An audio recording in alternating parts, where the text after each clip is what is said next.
is the biggest game of musical chairs you've ever seen. Oh! Whoa! Oh, no, you can't say stuff, Zack. It's a lot of fun. Say no more, sir. I'm already up. It's the wild, wild west out in Florida. I can't do this. Okay. Well, welcome back, everyone, to the Choppin' It Up Podcast, episode 3. Welcome back. Thank you. Welcome back, too. Thank you. It's good to be back. Is it? It is. I mean, I work in that office right on the other side of the camera, so technically I never left. Never left. Never, but now we're here on this side of the table again. So. The opposite direction of the trailer. In the far back. What is it? The East Quarters? East Porters? Well, Yeah. technically this would be West Porters. Going west. Down that Central stuff Avenue. has always confused me when people say, "Oh, you just instead of saying, oh, get out of here, and make a left or make a right, Zack, get out of here and go east." Yes, I'm Italian, but I'm not, Christopher Columbus. I don't know. Wait, you don't have a compass that you I don't have roll a around no, in? but people are so comfortable, and I'm always jealous of people that know automatically which way is like east Yeah, Mike and does west. that a lot. Huh? He'll tell you how to get to the highway, what streets, and you're just like, all right, just tell me left, right. Yeah, just tell me left And or I'm right. there. But people are like, "Oh, just get out of here and head east." What is east? What? West? Get out of here, head east, or Yeah. when you pull out of the parking lot and just head west. Don't get it. I don't know. Understand it. I don't understand it. Just give me regular directions. That's it. That's all we need. Yeah, I'm not Magellan. I don't know. I don't walk around with that type of information. I don't know who Magellan is, so. Look it up. I learn something new every day, Look guys. it up. Look it up. Coast, not the all there. Yeah, it's very hot in here. It's very hot in here because it's also very hot outside. No, it isn't, bro. It's 70 degrees out. For me, it's hot Hot 'cause boy I think, summer. Yeah, it's hot for me because I'm overweight. Dropped 41 pounds, and he says he's overweight. Can you believe it? I dropped 41 pounds and I'm still overweight. Yeah. That's the worst part of my life. I wonder what your doctor says. And he's like, oh, congratulations, you dropped 41 pounds, but you're still fat. Yes, that's what he says. That's why I don't go. And that's probably nicer than what my family in Italy would say. Really? Yeah, they're very judgmental. They're not like, oh, hey, by the way, like, I've heard you're doing well. You got a good job. Family is good. First thing they say is they look at me and they go, man, you really got fat over there, huh? You just really don't care about your health at all. Look at your cousin. He doesn't have a dollar to his name, but he looks fantastic. That's what I get to hear. Yeah, so... Now, welcome to, so fun fact, I got to go to Italy for my brother's wedding this summer. And that's the only reason why I'm losing weight, because when I go, I get judged not on, my accomplishments or, my achievements in why life. would you? Is my body fat percentage and what I look like in the suit. So when you're over there, right, are you a little self-conscious? 1,000%. When eating, because you could see your aunt just kind of Automatic. side-eyeing you, It's not just my aunt. It's a Makes lot. sense. But it's Makes like sense. everybody else. When I walk in a room, they always are like, oh, wait, this guy, look at him. What's going on? In America, you guys don't have diets? You guys are a big country. Don't have any diets? I'm like, Diets. oh, great. I know love what a diet is over there. Yeah. And mind you, I eat nothing, but they're eating pasta, bread, pizza, and gelato, eating whatever. Whatever they want, drinking whatever they want. 2% body fat. And It's I all have the walking. to, huh? It's all the walking. No, I was gonna say it's finally like a nice day. It's sunny out. Yep. And if you haven't been to our location, all the flowers are in bloom, which is nice. Actually looks nice. Yeah, grass is green. This is great. Finally, I think we're done with these random snowstorms we're getting. We Yep. get to wear short sleeve shirts. We're kind of matching summer. today. Yeah. Yeah. I like it. But with It's not hot enough, that. no, not yet. But In due time. sign of good things to come. But the reminder that weather's turning out nicer. We're in full spring ahead, and reminds me that busy time is coming.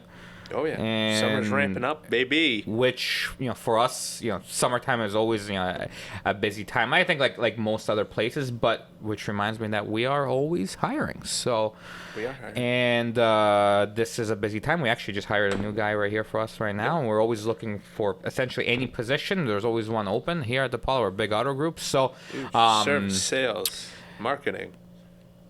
a lot of people don't really know what it's like to work at a car dealership, or they don't know. I mean, I think they have like a preconceived idea, or they just don't get it. Yeah, of what it's like to work here, or there's a lot of myths, I think, more than anything else, of like, oh, hey, what happens at a dealership every day. Yeah. So I figured in today's episode, we just give you a little bit of behind the scenes of what it's like to work at our dealership, but essentially most dealerships, what it would be, goods, bads, and mostly goods. I mean, or else we wouldn't be here today if it wasn't. I don't see any negatives. Huh?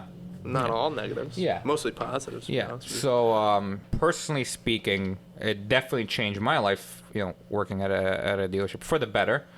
I have less hair than when I started, but I think that was just its natural course, buddy. yeah, no, but I think the stress itself doesn't help. Yeah. Doesn't help either. Whatever you want to slice it. Let's not get too crazy. My voice, at least. No, you do have a very amplified voice. I know. That's the only good thing I have. That and eyebrows. Eyebrows are on fleek. I wish I had that elongated. I do nothing with them. And then you just like give that scowl look. That you know is, what I mean? It's like a dirty dog. My resting face is this. Yeah, it's very aggressive. I know. People quivering. People in their say chairs. that I'm very unapproachable. No, I would approach you. Huh? Because you know me, but like a stranger, they don't want to talk to me, which I prefer that way. You have to talk to strangers every day. Yeah, no, but here I put up, the put up face. Anyway, back to the show. But no, mostly, mostly positives. Working here, I think, my life definitely changed for the better once I started working here. Just a little bit of background on me. I was in finance for a very long time, 12, 13 years before moving to the car business. And I thought I had it all figured out, and I thought I found like the career for me in finance. And then I realized that this is a night and day difference on multiple different levels. Number one, a lot funner. Way more fun. You get a lot to talk more to action. A lot more action. You're busy all day. You get to talk to different people every day, and then the people you get to see every day, or your coworkers, are always a lot of fun. So I mean, I think it's one of those things where we definitely have a second family here. I think with the employees, mostly because we spend 70, 80 hours a week here. Summertime hours, about 80 hours. So just. Grinding. If you choose this career path, just know that most of your life is going to be spent at the dealership. But what you put in, you also get out. 1,000%. You reap the benefits of it. Now, not everybody works, 80-hour weeks. Majority of them work like 50, I would say. Busy when they're but as a sales guy, and obviously the further you move up the chain, the more hours you end up working, the more responsibilities you take on. But still, most jobs are about 40 hours a week. So I think a dealership requires a little bit more commitment, I would say, from any employee. But the rewards are, I think, they outweigh the hours you put in. Especially if you're busy all the time. When you're busy all the time, you don't necessarily really feel the impacts of the amount time spent because you're running around so much. Yeah, time goes by. Then, I mean, you obviously feel it at the end of the day when you're like, holy crap, what the hell have I done for the last 12 hours? I've just been running around like a madman. Flying, but, at the end of the month, numbers outweigh everything, Yeah, this is one of the only jobs where you can almost measure the amount of effort you put in and the reward you get at the end. You can almost measure the two and know, okay, if I do this, then at the end I know I'm gonna have X, Y, and Z. It's almost like a proven math that if I see this many people per week, then at the end of the month when it's commission time, I'm going to be getting X, Y, and Z. So the more committed you are, the more So there's two types of people in this industry: people who just clock in, get whatever they get, and the people that just grind the hell out and make it all worth it in the end. So if you are out there and you're young, you're motivated, you don't need anybody like kind of holding your hand and telling you what to do, or let's just say if you need to be motivated to get out of bed and you need someone to give you tasks Don't to apply do, here. this is not the job for you. Yeah. But if you're someone who's a self-motivator, can get, you know, a lot of stuff done on their own, and they're just hungry, this is a job that can really change your life from this to this in no time. The money is great, which is something that I never really thought about when I thought of like the car business. Yeah. I remember when I was in finance and I was just, you know, doing mostly loans for dealerships and things like that. I didn't think, a sales guy makes, really good money. It just never made sense to me. To you. Yeah. But then, you know, once you start to talk to a few people and they kind of open up your eyes, you're like, wow, there's really that much, you know, money in the car business. Not saying that we're robbing people, but they're really between, you know, if you can hit all your goals and between the manufacturing and everything else out there, you can make some pretty good money doing this job. And mind you, if you are not sure whether you want to go to college and get a degree in something, this is a good way to start. You make plenty of connections in any business, really, because you think about it, buying a vehicle is a necessity. Everybody needs a car. It doesn't matter who you are. It doesn't matter if it's Joe Schmo or all the way to an elite of industry. You get to meet people from all sorts of walks of life, as they say, and you make some really good connections. And you can, if you say, oh, well, you know what, I've never sold cars. Perfect. It's actually better. That is the perfect type of person to start, at least here at DePaula. I can't speak for other dealerships, but we're one of the only places where we give you the tools and the training on how to sell a vehicle from A to Z. Mm-hmm. Every step of we have an actual process on how to sell a vehicle. We have a manual that is considered a Bible here. You follow that process. You've never sold a vehicle in your life. We will show you the way to do it. And as long as you follow the steps, the only times you're not selling the car is if the person wasn't really ready to buy. That's pretty much it. Other than that, 9 times out of 10, you're going to sell that car if you follow the right steps. And you're going to have a good experience as an employee. The customer's going to have a great experience on the other side of the desk as a consumer. And it's really just a fun environment. It is.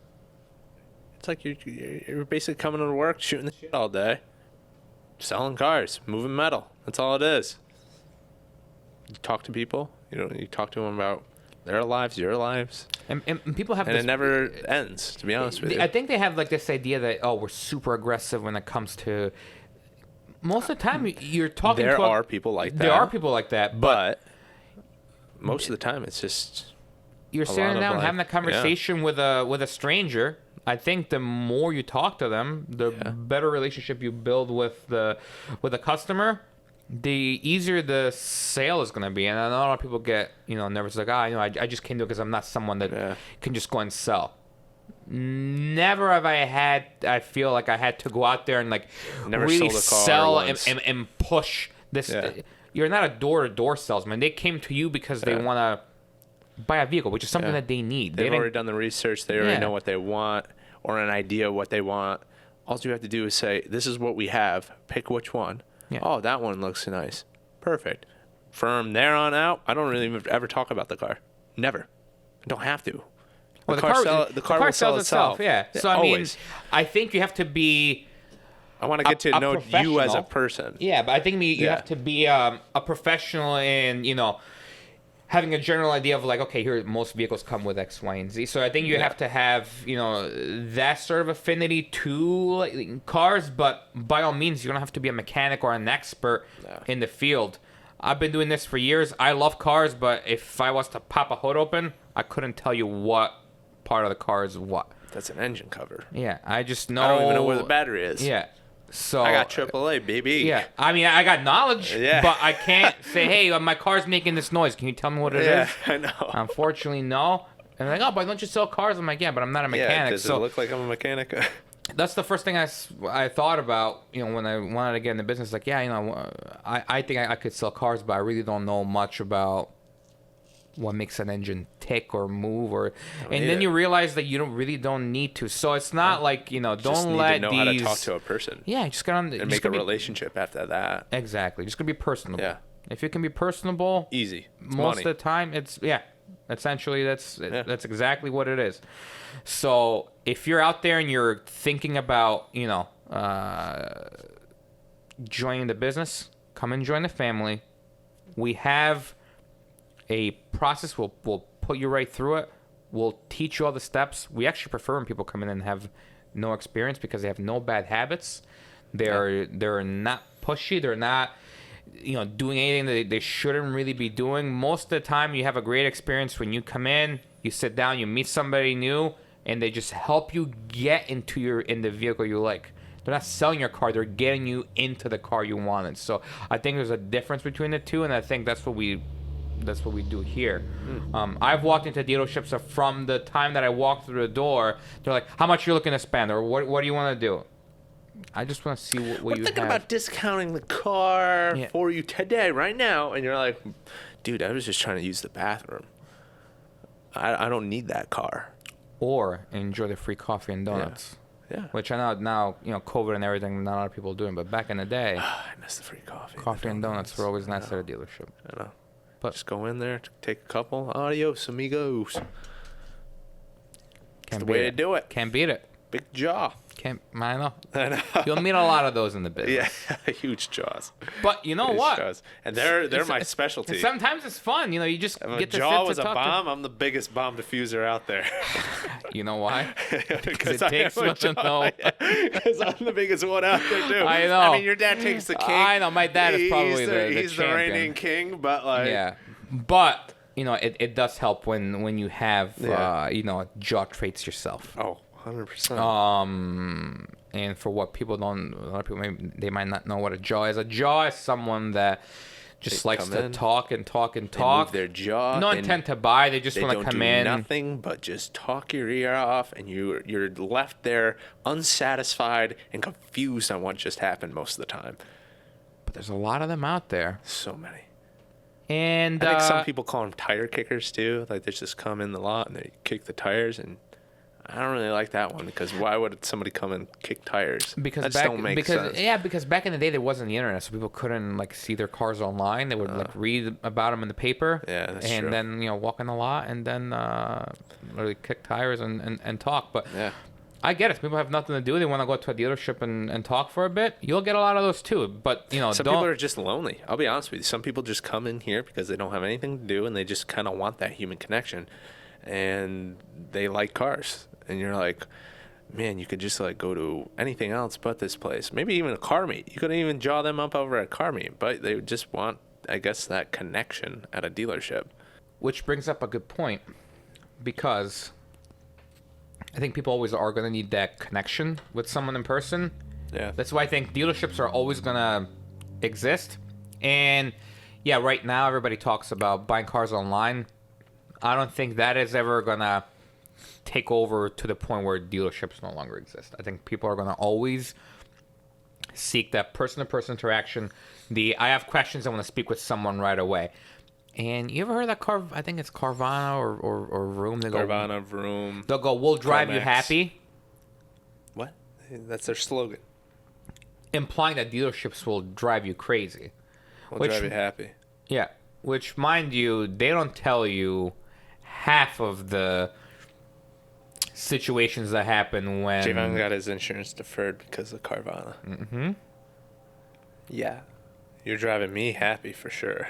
Yeah, they don't tell you about all the times Yeah. that they actually drive you crazy. Yeah. Yeah. So, but I think that's a story for another day. Oh, 100%. Between the difference of buying in person and buying online. Plus, you don't even know what you're getting until you see it. I mean, mind you have a 7-day grace period, but still, if I finally get the car that I've really been wanting and it comes up and I see it and I go, well, shit, this isn't the thing I ordered. I don't want to drive it around for 7 days. Put that shit back on the truck and keep driving it wherever you came back from. But the 7-day return policy, it's not like, oh, you return it or your money back. You need to exchange it for something else within the same Correct. price range or more. Yep. But then they have to resubmit you to the banks and stuff like that. Yeah, so they don't tell you. Also, they just make it seem like, oh, you don't want to go to a dealership and talk to a person. You want to just sit on your couch and do it from here. Really, you can do the same thing here with us. Yeah. You can work it directly over the phone and literally just come in and pick up. How many deals we work over the phone, I can't even tell you. Good You can enough. submit your credit application online. You can finish everything up over the phone. You can call in and speak to any of us live reps, essentially. At any time, we'll send you pictures. We'll FaceTime you to show you what the car looks like.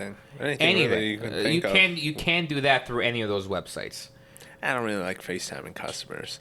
If they're fine with it, I'm fine with it. I've done it plenty of times where they wanted to see specific details of a car. Yeah.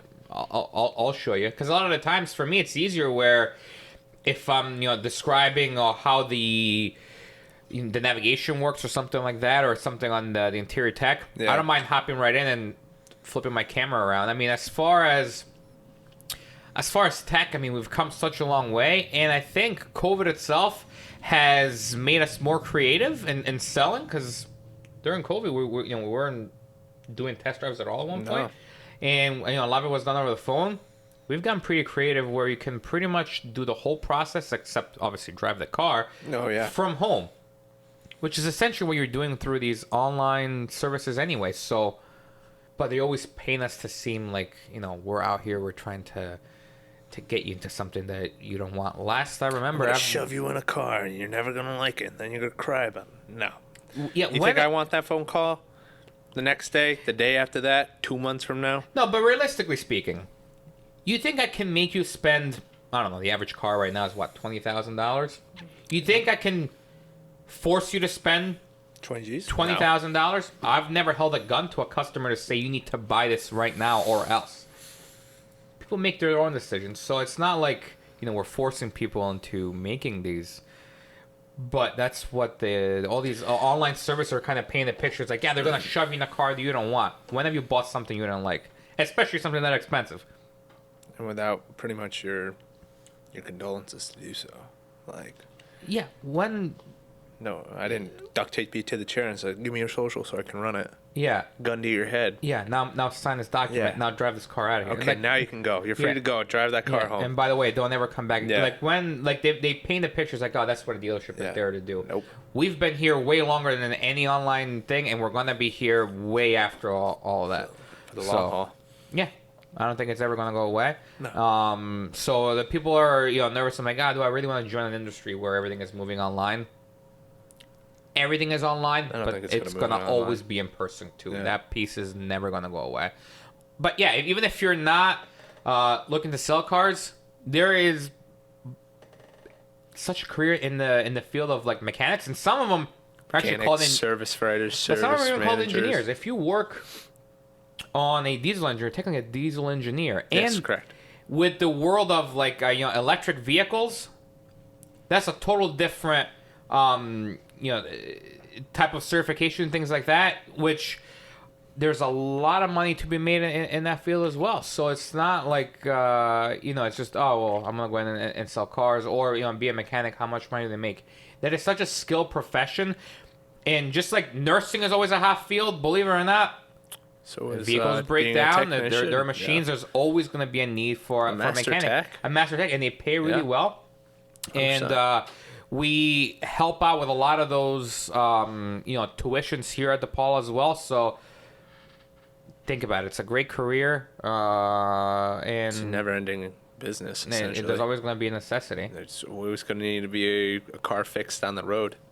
At the end of the day, I mean, a salesperson going to be always replaced or kind of not utilized at the time, or you run a little thin on labor for sales, but you're always going to need more techs than not.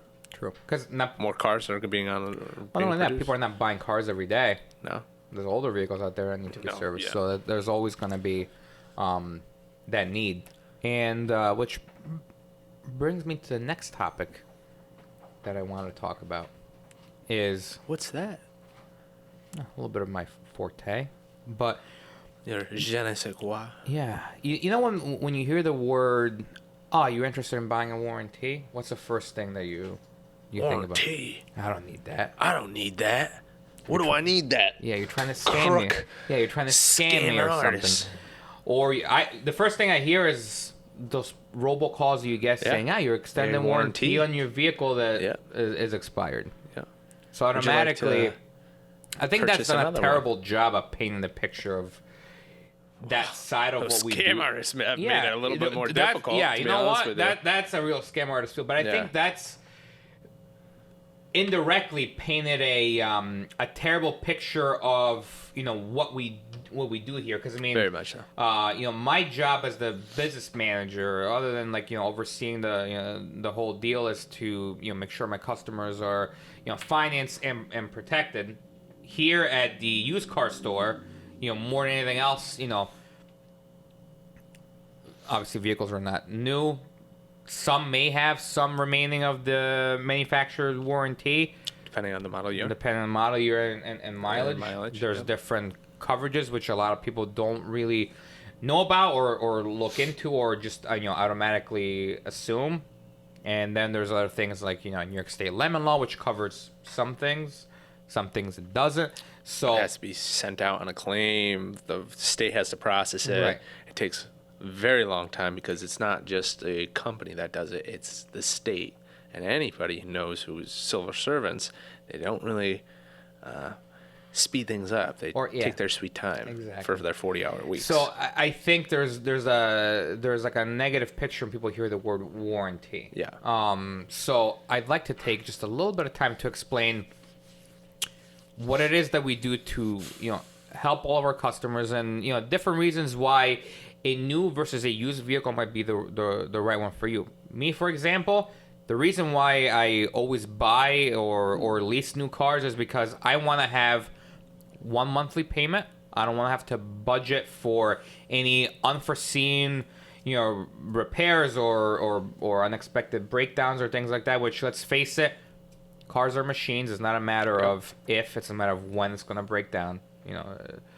Nobody wants to sell someone a bad vehicle. No one wants to manufacture a bad car, but like everything else, they might break down. And when they do, you have two options. Either, I bought a brand new car. I have a warranty directly from the manufacturer. Some of them are 3-year, 36,000. Some luxury ones are a little bit longer.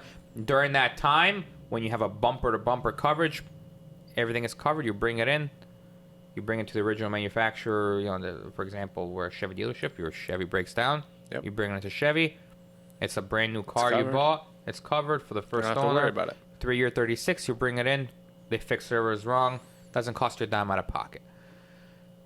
However, used cars, if there is a little bit of manufacturer warranty left on there, you could have two options. Either your full bumper-to-bumper coverage is left on there, or you have a little bit of powertrain, or you have nothing left at all, and you're going in the dark.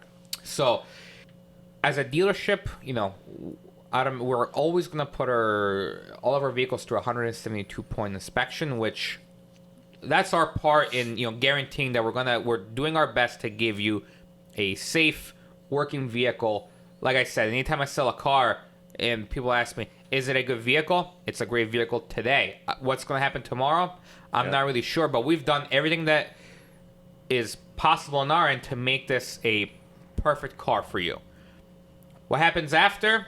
New cars break down all the time. Used cars can break down. It's just the way a machine works. But my job is to make sure that a customer has peace of mind when they buy a car. Other than showing them, hey, here's everything that we've done to make this vehicle right by you.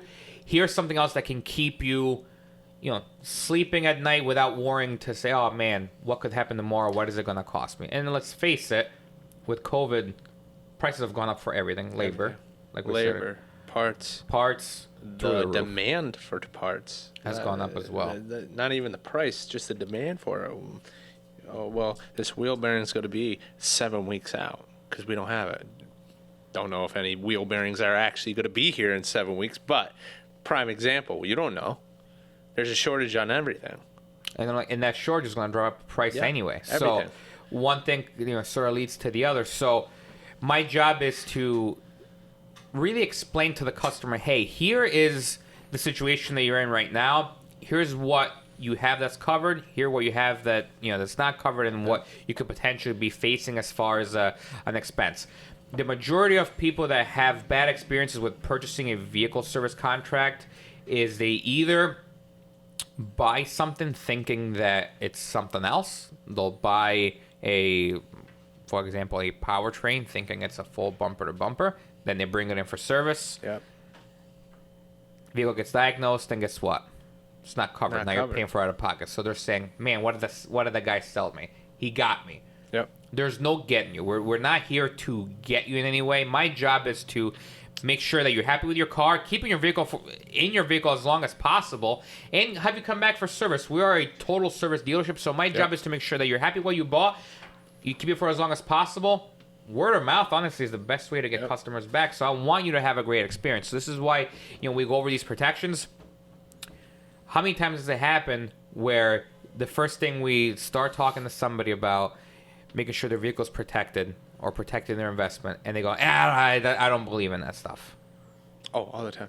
So you're saying that you don't believe that your vehicle's going to break down, or you don't believe that it's going to cover it. And then you start to get the truth. Peeling back the layers. One time I bought something and it never worked. Well, what did you buy? I don't know. Yeah. I never needed it. I never needed it. The car never broke down. You have don't car need insurance. an actual manufacturer warranty. You could have a brand new car, never use it once, but it's there. That's what insurance is for. Yep. Essentially, that's what it is 100%. in case of a breakdown. So, let's face it, the average cost of, let's just say it's a screen for your most cars have digital screens right now. You're looking at $3,000. Talking easy. about electrical work, you're talking on a master technician pay. You're almost going to probably be up close to $2,000. So, or say $1,000 to $2,000 right off the rip. Yeah, Not but that's not including the part. No, including parts and labor. So you're telling me you want to spend $1,000 to $2,000 just on that, versus say $40 a month, which is $480 a year, on something that could be covered the entire time. Plus, you already have budgeted in it. There's no need for that GoFundMe bank account, because it's already built into your monthly payment. That's why I try to emphasize on customers when I do the finance when you're not here.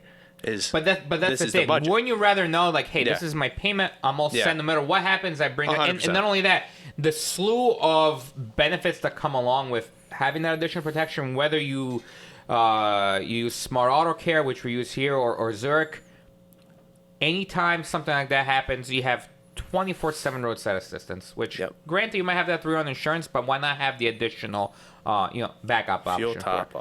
Fuel top off, lockout assistance, battery jumps, flat tire, trip interruptions. So it's, why wouldn't you have the additional, slice up the value of it? Really? Yeah, I mean, you think about it. If you're paying AAA, you no longer have to pay for AAA. It comes along with it for free. Yeah. And I realize a lot of people sometimes don't want to listen to anything like that because they don't know how it works. Yep. And they're afraid to admit, I don't know how it works, so I'll just say, no, I'm all set, when it's really super easy. So my job is to explain, hey, in case anything is ever to happen, super quick. You call this number. There's going to be a packet running your glove box. I'm going to put it in there for you. I'm going to highlight all the information you need. You call this number. A tow truck comes. They pick you up. They bring you right over to our main DePaula store or our main Ford store. They fix whatever is wrong with the vehicle, especially if you bought a total exclusionary or comprehensive service. Yep. It's going to cost you nothing out of pocket. Say zero deductible. You come in. We take care of you. We do free diagnostics. We give you a loaner vehicle. You drive away. Whenever your car is fixed, you come back. You give me the loaner. I give you your keys. You give me back mine. You sign one sheet of paper saying it's okay for me to debit either Zurich or Smart Auto Care. That's it. You drive away. You never have to worry about price jumps in service or, any surprises. We found this is wrong. Also X, Y, and Z. Now you're paying for more. There's dealerships out there right now that are financing service on vehicles through their own dealership. Yep. None of that is regular. They can charge you whatever interest rate that they want. Why would you put yourself in that position? Especially if you're buying a used car that, obviously already has mileage It might have had one or two different owners. It may be a great vehicle at that point, but if things happen, why would you expose yourself to now I have a $5,000 repair bill 2 years into owning this car? Is it worth for me to do the repair? Or should I just try to get into something else? But when I trade this car in, it's not going to be as valued the same as if it was in full working condition. Yeah, because whatever. And here's the thing: you may want to trade that vehicle in. Yep. Right, but you say, okay, you know what? I'm going to trade it with whatever broken part that's in it.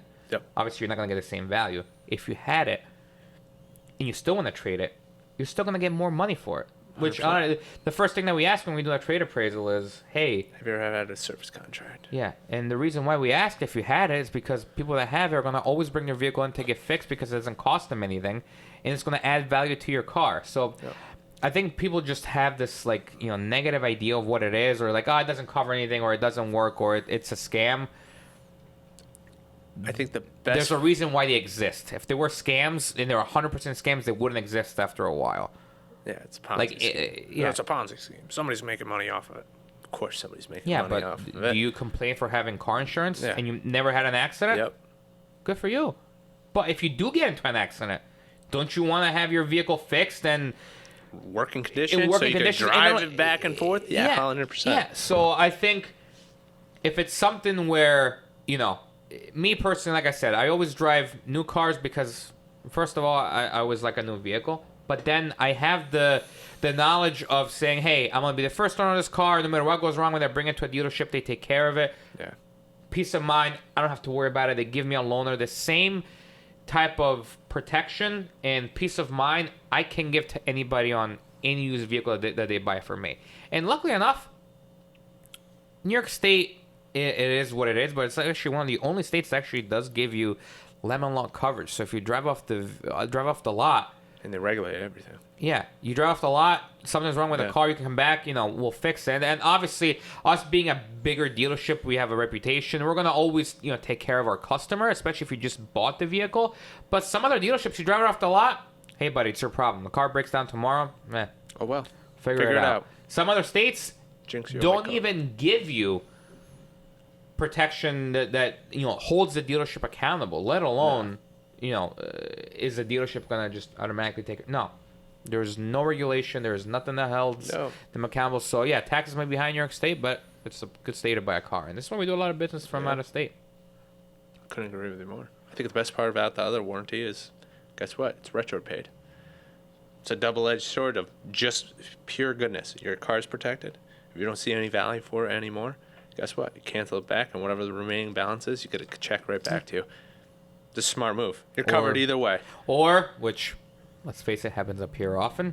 You hit a deer, you get into an accident. Totaled right out. You total your vehicle. Guess what? You bought a 5-year, 60,000 mile bumper to bumper. You only had it for 2 years and 30,000. The difference we give right back to you in cash. So you never truly lose out on it. This is why sometimes I hear I'm staggered by some people's answers. My favorite one is my buddy's a mechanic.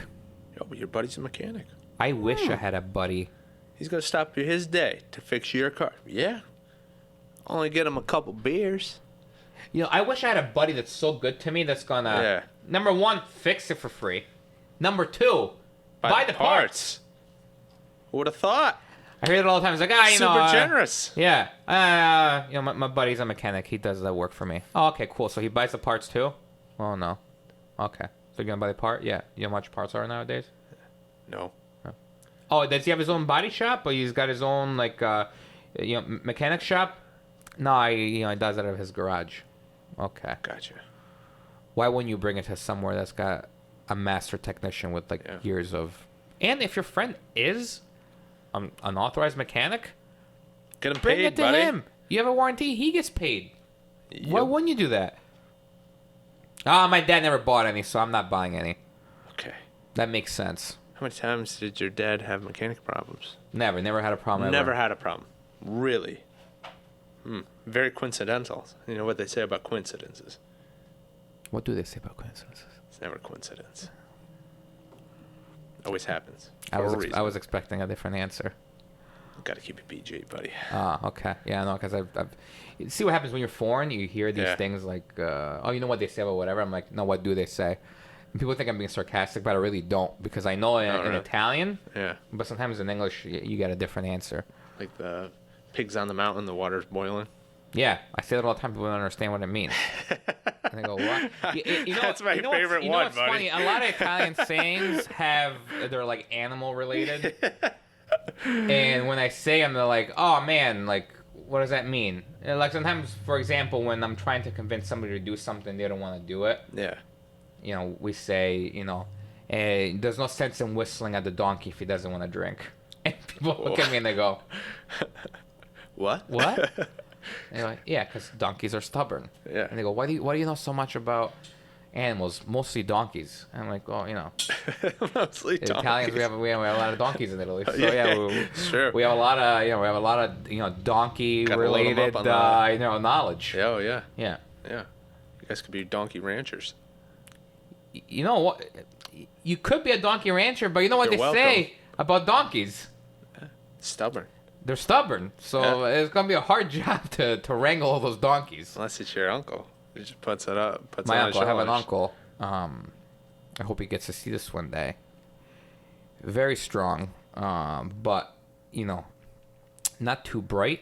But he was. Goes hand in hand. It goes hand in hand sometimes. But It he really was telling me a story once where he had to carry a donkey across like a little river, call it, and you know he's pulling the donkey, and the donkey doesn't wanna go because they're stubborn and they don't like water. So he's yanking the donkey. The donkey just puts his feet down, doesn't want to go. Yeah. Hooves down, sorry, Yeah. and doesn't want to go. So my uncle tells him, "You may be smarter than me, but you're not stronger than me." So he picks up the donkey on the shoulders, crosses the river, and then goes, back to his house. That's a fun donkey story for you guys to, enjoy and tell others. My favorite part was the donkey smarter than him. Yeah, he loves this story too. He loves telling it. Yeah, very proud of it, and I'm very proud of my uncle too, because you gotta. He sounds like an absolute animal, to be honest with you. He's a fun guy, but yeah, there's all sorts of Quirky innuendos. other sayings that sayings, that's what that it I was. hear in English, and I go, huh, and then you translate them, and they just don't make any sense. Yeah. It's weird how some stuff gets lost in translation like that. It happens with everybody. I'm trying to think of another one, but yeah, the one we just said about the water's boiling at the Pigs on the mountain. sometimes water's it's just like boiling. too early for something. Like, when here they say you put the cart before the horse, Yeah. and it makes 100% sense when I say, you put the cart before the horse. But Yeah. then if I tell you, the water is boiling, but the pig is still at the mountain, you're People like, are lost. yeah, Why do you have a mountain and a pig in water? yeah, why is the water waiting makes on the pig? sense. But If you really break it down, yeah, it it's makes like, no, you sense. put in the cart ahead of the horse. Like, the Yeah. water's already boiling. I still haven't brought the pig down from the mountain to Yeah. cook it in the water. Yeah. What are we doing? So now you guys hear me Yeah. enough so they know when I say it. But the first time I say it to a stranger, they're like, Huh? what? Pardon? What's going on with this pig? Yeah. And why is the water boiling? Like, exactly. Is it salted water? Yeah, of course. Yeah. Of course. But I think that wraps it up for this edition of the Chopping It Up podcast. I think we chopped it up very heavily today. I think we did. Inside and out. We'll Whatever chop it up that again means. next week, 2 weeks from now. 2 weeks from now. Our executive producer, Jacob, is saying yes. 2 weeks out from now. 2 weeks out from now. Yeah, he's giving us the thumbs up. He has a palm tree on his shirt. Oh, hell yeah. Very festive. What? Festive. Festive for what? Summer's coming up, so palm trees. See, I think of like summer from palm trees. All right. Well, You don't think of summer when you think of a palm tree? not upstate New York, buddy. See that. One more thing. I didn't grow up here. We have palm trees in Italy, so for me, palm trees, summer they're in full bloom. Don't you go to Florida all the time? I do. Yeah, and then don't you associate summer with Florida? I'm always in Florida in my mind. Oh. And then I kind of come out of whatever imaginary Delusional universe state you're in. Yeah, and you're like, oh, man. And I realize, still in New York. Should probably sell some cars. now. Yeah. But thank you for joining us for Thanks this for coming episode. in. And we will look forward to seeing you in short little while. Maybe Yes, sir. a week for us, but it'll only be the next video for you. So, Alrighty. okay. That does it. Thank you for joining me. Thank you. Ciao. Bye. Bam, bam, bam, bam.